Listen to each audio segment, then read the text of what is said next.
Andaman and Nicobar ಅಲಯನ್ಸಲ್ಲಿ ಸುಮಾರು 500ಕ್ಕೂ ಹೆಚ್ಚು ದ್ವೀಪಗಳಿದೆ and ಅದರಲ್ಲಿ ಮನುಷ್ಯರಿರೋದಂತಂದರೆ ಬರೀ 38 ದ್ವೀಪಗಳಲ್ಲಿ ಮಾತ್ರನೇ. ಇದ್ರ ಕ್ಯಾಪಿಟಲ್ ಪೋರ್ಟ್ ಬ್ಲೇರಲ್ಲಿ ನಮ್ಮ 2ನೇ ದಿನ ಇದು. ಇಲ್ಲಿ ನೋಡೋಕ್ಕಂತೂ ಏನೂ ಜಾಸ್ತಿ ಇಲ್ಲ, ಸೆಲ್ಯುಲಾರ್ ಜೈಲ್ ಬಿಟ್ಟರೆ ಬರೀ ಬೀಚ್ಗಳು ಮಾತ್ರನೇ. If you are a beach lover then Andaman should be in your list. ಇಲ್ಲಿ ಸಿಟಿ ಟೂರೆಲ್ಲ ಮುಗಿಸ್ಕೊಂಡು ಲಗೇಜ್ ಪ್ಯಾಕ್ ಮಾಡಿ ಹೊಟ್ಟಿದ್ದು ನಮ್ಮ ನೆಕ್ಸ್ಟ್ ಐಲ್ಯಾಂಡ್ ಹ್ಯಾವ್ಲಾಕ್ ಐಲ್ಯಾಂಡ್. ಅಂಡಮಾನ್ನಲ್ಲಿ ಇರುವಂಥ ಎಲ್ಲ ಐಲ್ಯಾಂಡ್ಸ್ಗೂ ಅಲ್ಲಿ ಆಳ್ವೆ ಮಾಡ್ತಿದ್ದಂಥ ಬ್ರಿಟಿಷ್ ಆಫೀಸರ್ಸ್ನ ಹೆಸರನ್ನ ಇಟ್ಟಿದ್ದಾರೆ. ಎಕ್ಸಾಂಪಲ್ ಹ್ಯಾವ್ಲಾಕ್ ಅಂತ ಅಂದಾಗ ಅದು ಒಬ್ಬ ಬ್ರಿಟಿಷ್ ಆಫೀಸರ್ನ ಹೆಸರಾಗಿತ್ತು.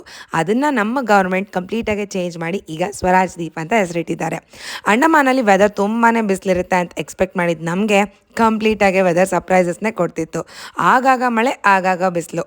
ಫೈನಲ್ ಆಗಿ ರೆಸಾರ್ಟ್ ರೀಚ್ ಆಗಿ ಚೆಕ್ ಇನ್ ಫಾರ್ಮ್ಯಾಲಿಟೀಸ್ ಎಲ್ಲನೂ ಮುಗಿಸ್ಕೊಂಡು ಲಗೇಜ್ನ ಅಲ್ಲಿ ಡಂಪ್ ಮಾಡಿ ನಮ್ಮ ಐಟನರಿ ಪ್ರಕಾರ ನಮಗಿದ್ದಿದ್ದ ಫಸ್ಟ್ ಸ್ಪಾಟ್ ರಾಧಾನಗರ್ ಬೀಚ್.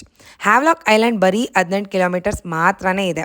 ನೀವು ಯಾವುದೇ ಬೀಚ್ಗೆ ಹೋಗ್ಬೇಕಂದ್ರೂ ಬರೀ 5 ನಿಮಿಷ ಮಾತ್ರನೇ. Radhanagar beach is very famous for its sunset, but we were very unlucky. ಈ ವೆದರಿಂದ ಯಾವುದೇ ಸನ್ಸೆಟ್ನ ನಾವು ವಿಟ್ನೆಸ್ ಮಾಡೋದಕ್ಕೆ ಆಗಲಿಲ್ಲ. ಆದ್ರೂ ಬೀಚಲ್ಲಿ ಎಲ್ಲ ಆಟ ಆಡಿ ಒಳ್ಳೆ ಕ್ವಾಲಿಟಿ ಟೈಮ್ನ ಸ್ಪೆಂಡ್ ಮಾಡಿ ಫೈನಲ್ ಆಗಿ ಬ್ಯಾಕ್ ಟು ಅವರ್ ರೆಸಾರ್ಟ್. ಡಿನ್ನರ್ನ ಮುಗಿಸ್ಕೊಂಡು ಹ್ಯಾವ್ಲಾಕ್ ಐಲ್ಯಾಂಡ್ ಎಲ್ಲ ಸುತ್ತಾಡಿ ಅವತ್ತಿನ ದಿನಾನ ಎಂಡ್ ಮಾಡಿದ್ವಿ.